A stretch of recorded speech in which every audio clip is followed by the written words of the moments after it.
So mo to know, we have already discussed that to have a better approximate, instead of using the trapezoid, we are using already a curve here, which is the parabola. So asa ni siya gikan, no? Where did we get the how are we going to get or to calculate the area under the curve? So sa Simpson's rule actually gikan na siya sa kuan sa nag-apply siya og Lagrange polynomial. Let's say our boundaries here from n to n are a and b. Just select the lower and the upper limit for the integration, and then this part here sa tunga, this is the midpoint. Since this is the midpoint, sa ato pa, this is the a plus b divided by 2. So, ang itsura din ani niya, nga ni itsura din.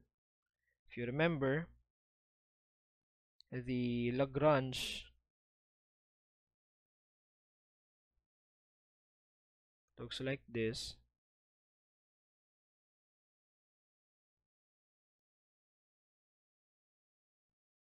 And f of b.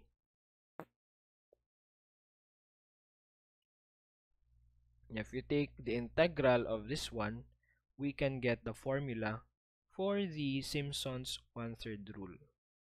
So let me just elaborate it further. Though we don't need to calculate, or I don't need to show you the derivation for this one. Okay, taas-taas na siya. Pero pwede rasad.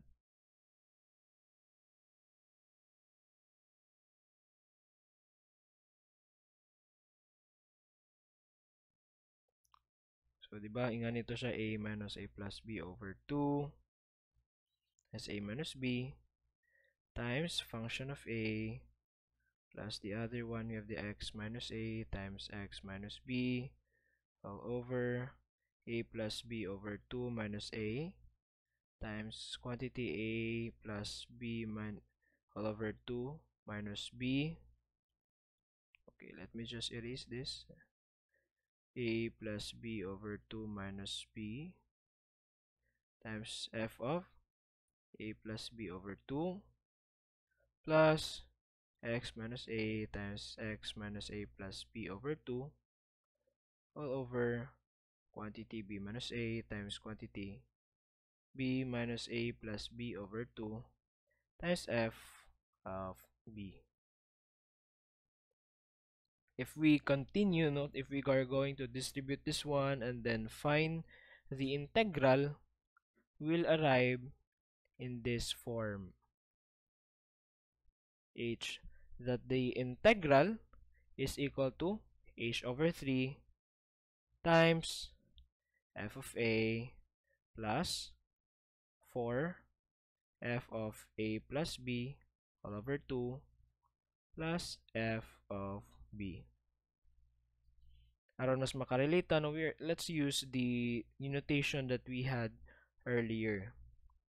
So we have the y0 plus 4y1 plus y2, or the y end. This is only true for two intervals or two areas. So yung ani, we have 1 and 2. So in the quadratic interpolation di ba, we have the consideration of 3 points. Sa ato pa, that 3 points will form 2 areas for the Simpson's 1/3 rule. How about if that is more than 2 areas? So yung ano na siyang form? We have the y from the beginning plus 4 times the summation of y interior, but kato lang add nga part. But okay, para di ta malibog, sige, ato nang ako nang i-elaborate. So actually ano na itsura, we have the 4y1 plus 2y2 plus 4y3 plus 2y4, so on and so forth up to the last nga function.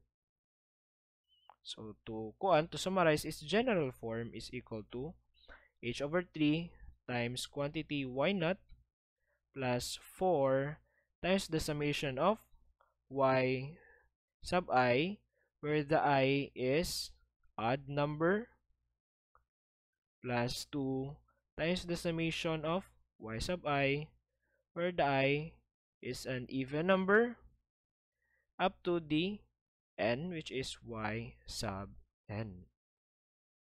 Ano yung general form? General form.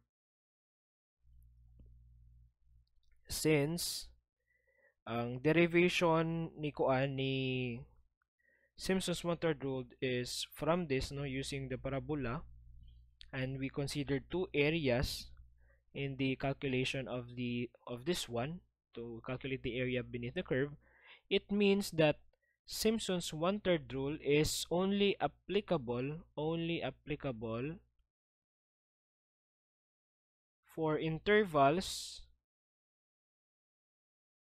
that are divisible by 2. Applicable lang ni siya sa even numbers, for even intervals, or intervals divisible by 2. The other one, the second Simpson's rule. We call this the Simpson's rule, and then the other one is the second Simpson's rule. We also call that the Simpson's 3/8 rule. So let's discuss that in the next video. So man siya, no, timan ilang gini siya. This is the general form for the Simpson's 1/3 rule, and take note that the Simpson's 1/3 rule is only applicable for intervals that are divisible by 2. Sa ato pa, it is only applicable for even integrals or intervals.